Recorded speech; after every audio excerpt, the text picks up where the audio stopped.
Hi guys, my name is Melody and thanks for stopping by. And today is a My History Booktube. However, what we're going to do is we're going to do some prehistory. So that just means that this is history before the invention of writing and documenting. So in this case, it is normally dealt with by archaeologists and they deal with the facts and findings. So I'm going to try to pronounce this right because I've tried 5 times and I haven't got it. But today I'm going to talk about Göbekli Tepe in Turkey. So I actually have something written down and I'm going to read it to you. And I hope you just enjoy it and take information. And then what I'll do is I'll give you some articles and things to read in regards to Göbekli Tepe. Okay, so let's get started. This is probably going to be quite a long one. So Göbekli Tepe in Turkey is considered to be one of the most important prehistoric sites to have been discovered in the last 20 years. In the Near East, due to the site not being of settlement but of a symbolic nature. The site appears to be the oldest religious symbolic site in the world, dating to approximately 11 KYA, which means like kilo, so it's thousands, during the pre-pottery Neolithic B period. The lack of domesticated plants and animals as well as settlement buildings lends itself to the theory that Göbekli Tepe and religious symbolism came before domesticated agriculture. The common thought is that domesticated agriculture spawned larger settlements and religious symbolism that came after. What Göbekli Tepe does is it turns this theory on its head. Through examining the evidence and interpretation of this evidence, a picture of the site and its uses can be determined. The site of Göbekli Tepe was first discovered in the 1960s, but was dismissed after examination by Peter Benedict, an anthropologist from the University of Chicago.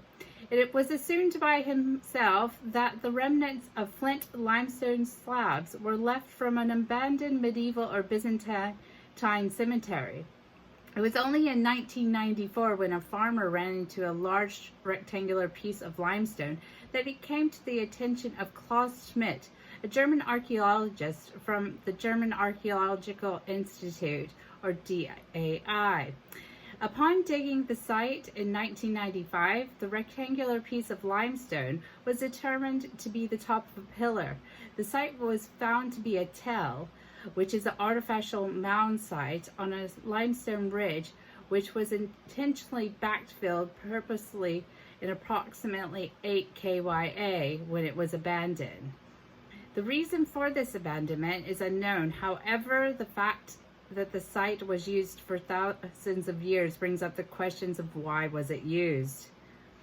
Before it can be interpreted why Göbekli Tepe was used, the finds on the sites must be discussed. Firstly, the debris over the site, where thousands of tons of it was piled to cover the site. This was done to create cavities that were 10 to 30 meters in diameter, which were at least 3 meters deep, reworking the site for new structures and monoliths. The debris itself was made of stone chips, occupation debris, and which included plant remains, animal bone, human bone, and stone tools. It is important to note that the type of animal bones found, as none were from domesticated animals, but rather from the animal population from the area, which primarily consisted of gazelle, but also had wild cattle, red deer, onager, wild pig, and wild caprivids. The human bones in the backfill were treated the same as the animal bones, broken into small pieces with some cut marks. It appears and is most probable that this is a custom where the body is treated this way after death, as is known to occur in other pre-pottery Neolithic sites in the Near East. The small finds also provide evidence to conclude that the people of Göbekli Tepe were still hunter-gatherers at this stage. Other small finds at the site include arrowheads, buries, inscrapers, and scrapers with notched and denticated tools with obsidian used for a few tools, with most being high-quality, dark-colored flint, other tools made of antler or bone, which was very rare at that site. Fragments of spatula, hook-shaped bone artifacts, polished needle, spacer beads were also found. The largest of the finds were the ritual spaces. Small stone figurines, sculptures of animals, and decorated megaliths uncovered and recorded over the last 22 years. Schmidt and his team used a range of methods to examine the site, such as the geomagnetic survey and ground penetrating to ascertain the site details before using laser scanning to create a replica of the site. Where we can't go is into all the intricacies of the site and specific meaning, as each is too much, and we'll focus on enclosure D, reached in 2009, so really recently, where 12 pillars have been found. The outside pillars depict predatory animals with snakes, foxes prevalent, as well as other reliefs on the site. The two large pillars at 5.5 meters tall are anthropomorphic in nature. The T-shaped pillars have hands, fingers, loincloths with decorated belts. It is possible that these may be gods or transcendental people, again lending to the idea that this is a cult site of cultural significance. The interpretation of the site as a cult feast site is due in part to the extreme size of the site, as well as the interpretations of monolithic pillar decoration and lack of evidence of settlement, as previously mentioned. Due to the lack of domesticated animals and food, it is assumed that the people who frequented the site are reported to have been hunter-gatherers still. The idea is that they congregated at this site for feasting and celebration during times that they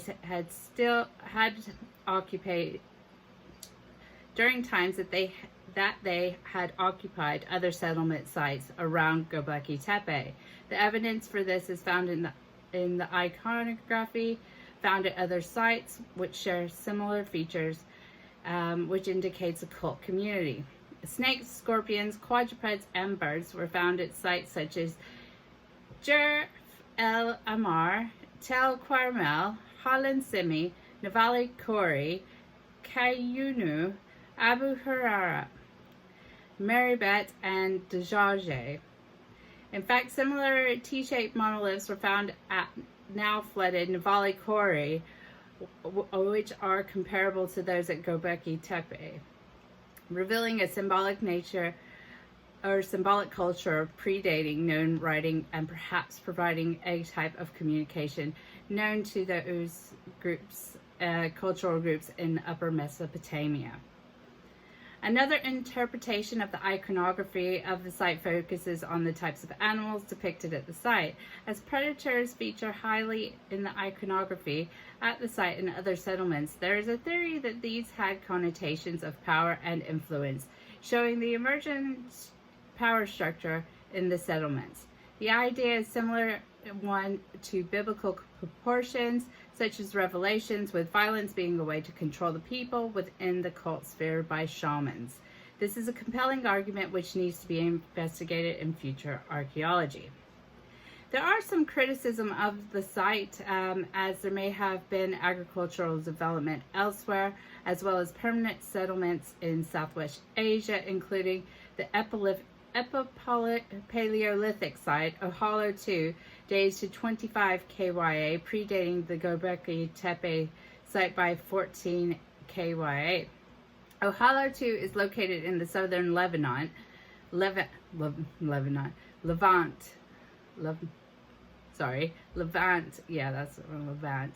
where civilization and agriculture are thought to have begun. This large settlement of 2,300 square meters had clusters of huts which show signs of constant use, with hearths possibly for cooking, a waste site, open hearths, and a burial. The importance of this site when it comes to agricultural development is the finds of the preserved organic remains, which include wild wheat and barley seeds and grinding tools. What this could show is evidence of pre-domestication agriculture. Another criticism is possibly the possibility that this is not a cult site at all, that this is a settlement with iconography. The theory that people included iconography within their homes is supported by the finds at Navali Quarry, with similar reliefs and T-shaped megaliths within the settlement, combining spiritual and domestic agricultural combining the spiritual and the domestic architectural occurs throughout history. By applying current cultural and spiritual divisions to the site, may be missing a large piece of the puzzle and oversimplifying what could be a complex settlement. It also should be noted that the dates for Göbekli Tepe were ascertained through approximately 24 radiocarbon dating samples, as well as through the comparison of tools and artifacts for other sites, providing a margin for error on the age of the site. As well as this, only 5% of the site has been excavated for examination by archaeologists. Therefore, there is a limited amount of information and evidence that has been studied. It cannot be ruled out that there was settlement at the site, as production of alcohol along with organic materials have been found. It could also be that occupied buildings have yet to be uncovered. Even with the criticisms of Göbekli Tepe, the site remains important as there are still many things which we can learn about the pre-pottery Neolithic B period, such as symbolism and the beginning of agricultural societies, and it is important as a spiritual and cultural gathering place. There are still larger areas of the site that have yet to be excavated and explored, as Schmidt proposed leaving Göbekli Tepe for future archaeologists to explore in the hope that new field technologies will uncover new information whilst minimizing destruction to the site, including dating.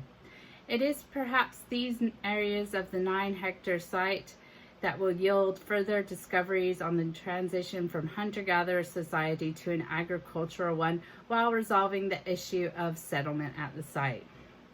Okay, so that is Göbekli Tepe. I do apologize for my mispronunciation of things and my bad reading, but I hope you found that a bit interesting and a bit more about archaeology. Let me just go ahead and go over here, and I'm just going to tell you what KYA is kilo years ago.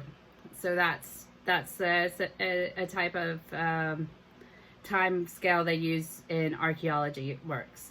So for further reading on this, let me just go here, is we've got several articles, which is good articles to read about this. Also, do have a lookup of the pictures of Göbekli Tepe, because they're absolutely amazing, especially the reliefs in the actual site. Just brilliant carvings everywhere. So the first one that I would recommend you look up, I am not going to list these because this is too much to put at the bottom of the I do apologize. So if you want to write these down like this was a lecture, that would be great. Is by E.B. Banning, written in 2011, and it's called So Fair a House, Göbekli Tepe, and the Identification of the Temples in the Pre-Pottery Neolithic of the Near East. And that was in Current Anthropology, number 52. The next piece of literature you can find is in G. Busaka, Places of Encounter, Relational Ontologies, Animal Depiction and Ritual Performance at Göbekli Tepe, and that's in Cambridge Archaeological Journal number 27. And then there is A. Curry. This is written in 2008, Seeking the Roots of Ritual in Science, number 319. Oh, and then this one's like by loads of folk, because I believe this is the actual archaeological dig. So basically what I'll do is I'll give you the name of the article, because I think that's just written by all the folk. The role of cult and feasting in emergence of Neolithic communities, new evidence from Göbekli Tepe, southeastern Turkey. In Antiquity number 86, that was 2012. And then we have T. Watkins, 2010, New Light on Neolithic Revolution in Southwest Asia, and that's in Antiquity number 84. And then K. Schmidt, 2010, Göbekli Tepe, the Stone Age Sanctuaries, new results of ongoing excavations with a special focus on sculptures and high release. That's in Documenta Prehistorica number 37. And you also have K. Smith. He was the guy who ran the dig. And it was 2011. Göbekli Tepe, a Neolithic site in southeastern Anatolia.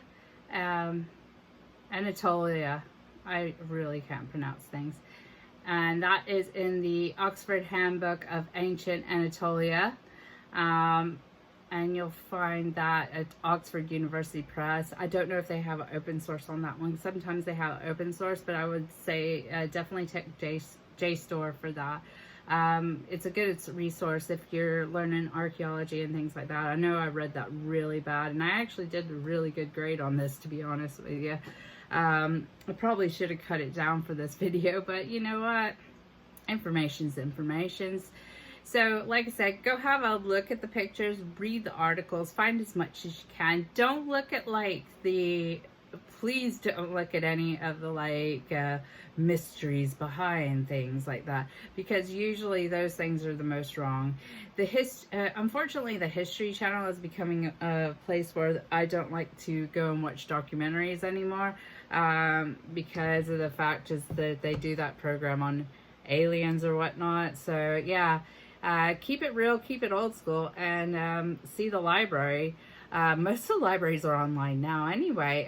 You can also get university library access in places like Edinburgh Library here. I think the Scottish National Library, they have online resources and things like that, and you can look at those types of libraries to get more information if you're looking for that sort of knowledge to go into any sort of work or anything like that.